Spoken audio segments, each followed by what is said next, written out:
All right, welcome to our fifth lecture. This is part B of it. And in this part, we're going to be talking about a new concept, a concept with a little bit of math involved. So before I get into it, let's start off with a little demonstration I want to show you. So I have right here, I have a big old beaker full of water. You should be able to see it here in the corner. And I have two things. I have a regular Coke, and I got a Diet Coke. So I'm gonna put them in this water, and I want to think, do they sink or do they float? So let's start off with the regular Coke. I'm gonna put this regular Coke in the water, and what do you think's gonna happen? Well, we'll find out. Let's put in the regular Coke, and I put it in, and it sinks to the bottom. Yeah, it sunk down there to the bottom. Now let's put in the Diet Coke. All right, the Diet Coke. Let's go ahead and put it in, and what's it gonna do? Well, I put it in, and it floats. So there's something different about these two cans of Coke, right? They both have the same size. They're both like 12 fluid ounces. But these two cans, even though they're the same size, they don't weigh the same amount. The regular Coke has a bunch of sugar in it. And because of all that sugar, it has like a quarter cup of sugar dissolved in it. All that extra weight from the sugar makes the can weigh a whole lot. Whereas the Diet Coke, because since it doesn't have that sugar, it weighs less. So this idea that things can be the same size but have different weights, that's kind of what density is all about. So we're going to learn about density in this part of our lecture. So let me go ahead and move on to the next slide, and I'm going to have a seat so we can talk about density in a bit more detail. So what is density? Well, density is basically the mass of something divided by its volume, its mass over volume. All right, so one thing we always care about in chemistry land, always, we care about units. So let's think about what the units might end up turning out to be for density. So like what unit do we measure mass in typically in science? Okay, typically we measure it in grams. So mass would be in grams, and then volume, I mean, volume could be in a couple units. It could be in like milliliters or liters. Typically we'll use milliliters. So grams, and then the unit of volume would be milliliters. So the way we would say this is that density is measured in grams per, like this line here means per, grams per milliliter. All right. So if we want to abbreviate that equation, you'll see it abbreviated sometimes. Density is mass over volume. So if things have a density that's greater than water, they sink in water. So that would be like the regular Coke. If things have a density less than water, they float in water. So that would have been like the Diet Coke. So the standard for density is water, and it has a density of 1, basically about 1, or right around 1. All right, so for any other items, or even including water, you can look up the density of it. And there's a chart you can see over on the right-hand side. This is a chart out of the Tro book. And you can see, like, things that are really dense would be things like platinum and gold. Oh, yeah, they for sure would sink in water. They have a density of like near 20 or so. There's some metals that are not quite as dense, like aluminum and titanium. And since they're not as dense, they feel a little lighter, and that's why we use them when we care about weight, like on a bicycle where you don't want it to weigh too much, or an airplane where you don't want it to weigh too much. Might make them out of a metal that's not quite as dense. If we keep going up the top of the list here, you're going to start seeing things that have a density less than water, and those things would float in water, like, for example, charcoal. Charcoal floats in water. All right, so with that, really what I want to do a little bit more on is, well, there's an equation. That means we could do a few calculations with this equation. So for our next slide, and a few more after that even, we're going to practice using this equation. Density is mass over volume. So let's go ahead and get to it. Okay, so there's a couple of kinds of problems we could do with density. One is you could actually use density to help you identify something. So like if you calculate the density of some object, and if that object, let's say for example, had a density of 19.3, there'd be a good chance that thing was made out of gold. Or if you calculate the density of something and it matches up with, I don't know, let's say it had a density of 7.8. That would be pretty close. It would match up pretty well. Maybe that thing is made out of iron. So we can take an item, measure its density, and then based on what number we come up with, try to match it up with something in this table to figure out what that thing is made out of. All right, so let's do a little example of this. So let's say, you found this bracelet, and I got this out of my wife's jewelry box just a couple of minutes ago. So I found this bracelet, and it's been sitting in there, and I have no idea what it's made out of, right? So who knows what it is, all right? So what I could do to figure out what it's made out of is, first off, I could weigh it. So, I just take it, I put it on a scale. If you're taking the lab, you have a scale in your lab kit, okay? So you could weigh that item. And then let's pretend I weighed that item and the mass of this bracelet was about 20.4 grams. And then I figured out the size of this bracelet. Now there's a couple ways of doing this. One way would be to put it in water and see how much water, and put that water in a cylinder and see how much the water level rises. And depending on how much the water goes up, that would tell you the volume of the bracelet. If it's like something like a square item, you could measure the sides of it. So there's lots of ways of coming up with volume. So let's pretend we measured the volume somehow. Right now, it doesn't really matter how. And the volume of this bracelet was 4.5 milliliters. Oh yeah, that sounds like a volume, right? Because it has units of milliliters there. All right, so we have a bracelet. It has a mass of 40.2 grams, and it has a volume of 4.5 milliliters.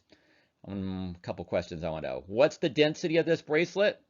And while we're at it, what is this bracelet made out of? So if I wanted to figure out the density of this bracelet, one way I could figure it out is, using that equation. Density is mass over volume. All right.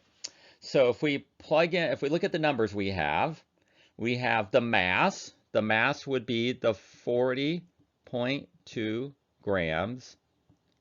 And then the volume is 4.5 milliliters. There's a decimal right here, by the way. All right, so the volume is 4.52 milliliters. So if I wanted to know the density, I just got to divide those two numbers out. 40.2 divided by 4.5. So if you go ahead and do that, 40.2 divided by 4.5, what would be that answer? And what would be that answer rounded correctly to sig figs? What would be that answer rounded correctly to sig figs? Okay, you should have gotten 8.9. All right, 8.9. Now, 8.9 what? 8.9? Oh, the units are grams per milliliter. Grams per milliliter. So the density of this thing, this bracelet I found in my wife's jewelry cabinet, it's 8.9. Now, if you go, well, what does that tell me? Well, if you look at the chart, and I want to figure out what that thing is made out of, I would pick the closest thing in the table, which it doesn't quite match up perfectly, but it's pretty close to copper, isn't it? 8.96. So yeah, a little off. Maybe the numbers I gave you weren't quite perfect, but pretty close. So I would guess it's, let me switch to my pen. It's copper, because copper is the closest one on the table. All right, couple things I want to point out to you about that. First off, this doesn't look like copper, so this was just sort of a made-up example, right? And then the other thing I want to point out to you is, just so this doesn't confuse you, is if you look at the units, I wrote grams per milliliter, and then you might be noticed that this chart says grams per cubic centimeter. Maybe I should erase that and circle it again. So grams per milliliter, and this says grams per milliliter. And you might go like, why is that different? Well, I think I mentioned this in a previous video. A milliliter and a cubic centimeter are the same thing. So if you write milliliters, it's the same thing as writing cubic centimeters. It's two words for the same idea. All right, so you can use them, interchange them all you want. All right, with that, let's do another couple examples. Let's do another couple examples here. So let me flip over and we'll try one a little bit different where we're still using density, but we're going to do something different with it. All right, so another thing I can do with density is I can use density to convert between mass and volume.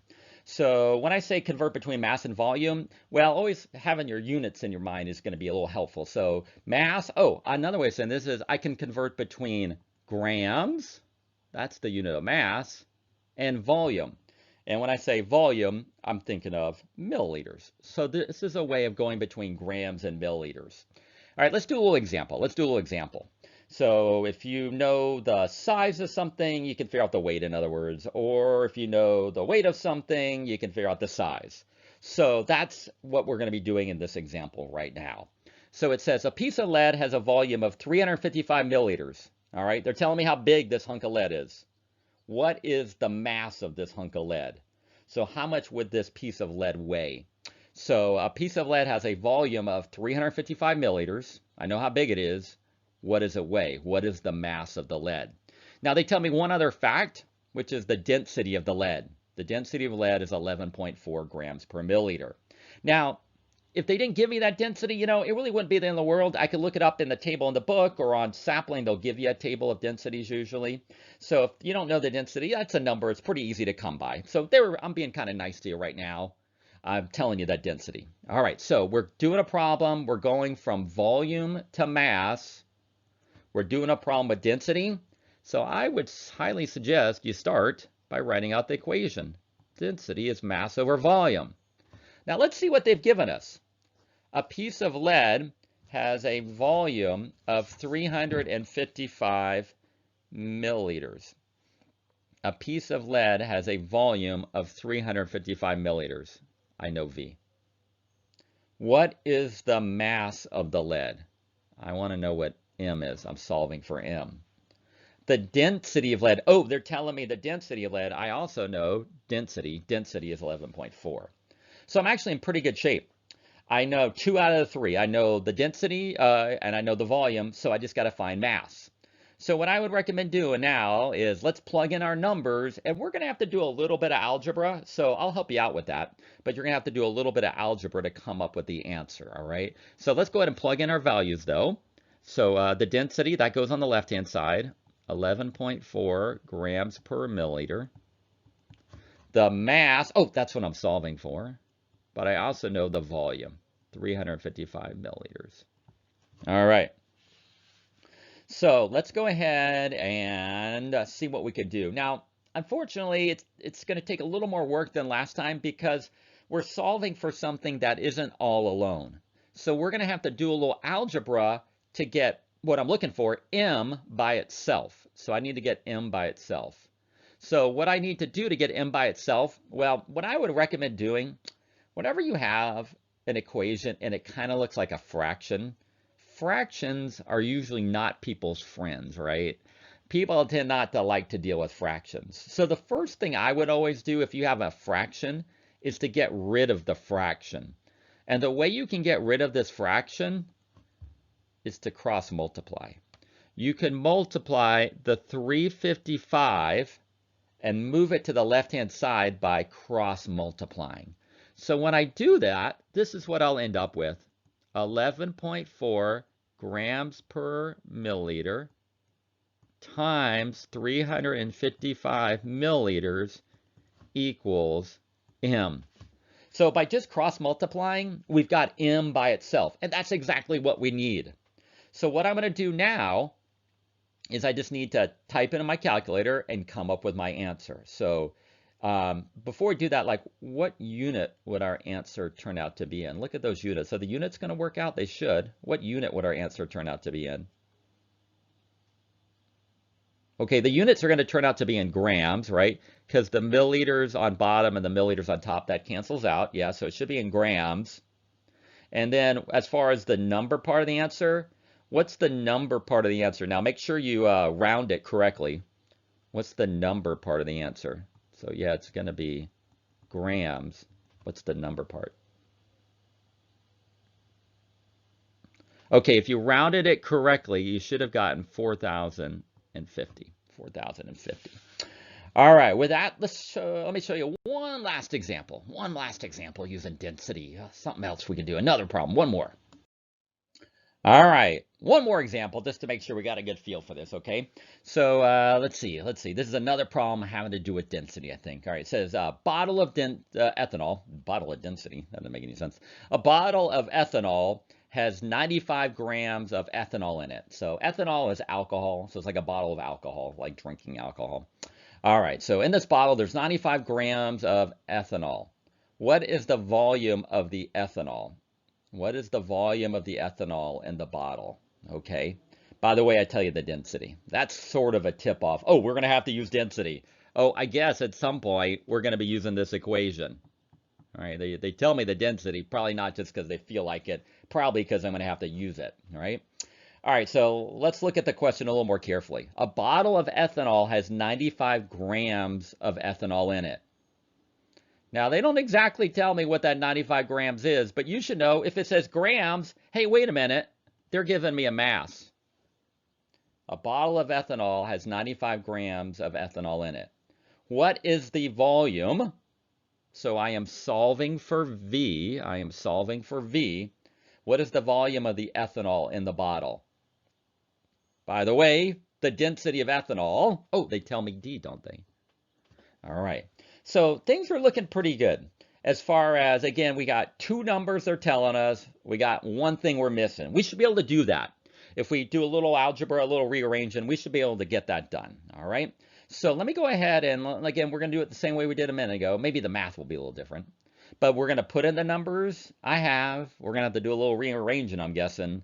And we're going to solve for volume this time. All right. So the density of ethanol. Oh, that goes on the left-hand side.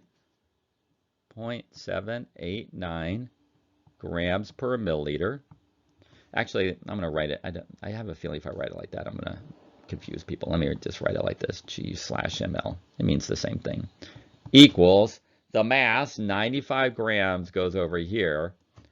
And I want to solve for volume. So I'm solving for V. All right. So the way I'm going to have to do this, I need to get V by itself. All right. Now, we kind of had the same thing we did in the last problem. You might have noticed when you have like one of these things on the left-hand side, you need to kind of get things moved around to get V by itself. And probably the way I'd recommend doing it this time is similar to what we did last time, which is to take both sides, and I'm going to try to get V to the opposite side. So the way I would want to do that is I'm going to cross multiply. So if I take this and I move V to the left-hand side, I would be left with this. So a little algebra practice. We're going to get 0.789 grams per milliliter. And then I would get times V, and then that would equal 95 grams. So I cross multiplied again. Now, after I did that, I'm not done. You know what I should do? I'm going to rewrite what I have up here just because I need a little more room. All right. So this is what I have now. And you get 95 grams over here. Now, we're not done. This time we got to do a little more work because I'm trying to get V by itself. So what I'd want to do next to get V by itself after I cross multiplied is I got to get the 0.789 to the other side. So that way I have V all alone. So the way you could do that is if it's on top, you divide by it, and that'll make the 0.789 cancel out. So I'm going to go ahead and divide by 0.789. And what's going to happen on the left-hand side? Oh yeah, those numbers are going to cancel out. And if I work it out, oh, should have left a little more room there, but that's okay. I think you can read it. This is going to go away, and I get this. So what I'd end up with is 95 divided by 0.789 grams per milliliter. All right, so if you work it out, the final answer when you're done, 95 divided by 0.789 after I cross multiplied and then moved the 0.789 back to the other side, you should be getting, and I'm going to round this, I should be getting, what should I be getting? I should be getting, what's the answer rounded correctly? You should be getting 120, and then it would be milliliters. Okay. All right, with that, hopefully that makes sense. I'll do a little more practice during one of our Zoom sessions, so at least you've seen a few examples. If it doesn't make total sense yet, we're going to do some more. Don't panic. Don't panic. You'll see a few more examples, but hopefully you're kind of getting the idea of doing a little algebra, painful memories maybe, I don't know. All right, so that's the end of this section. There's one more section in lecture 5, so make sure you tune into that. It'll be right after this one on Canvas. Bye-bye for now.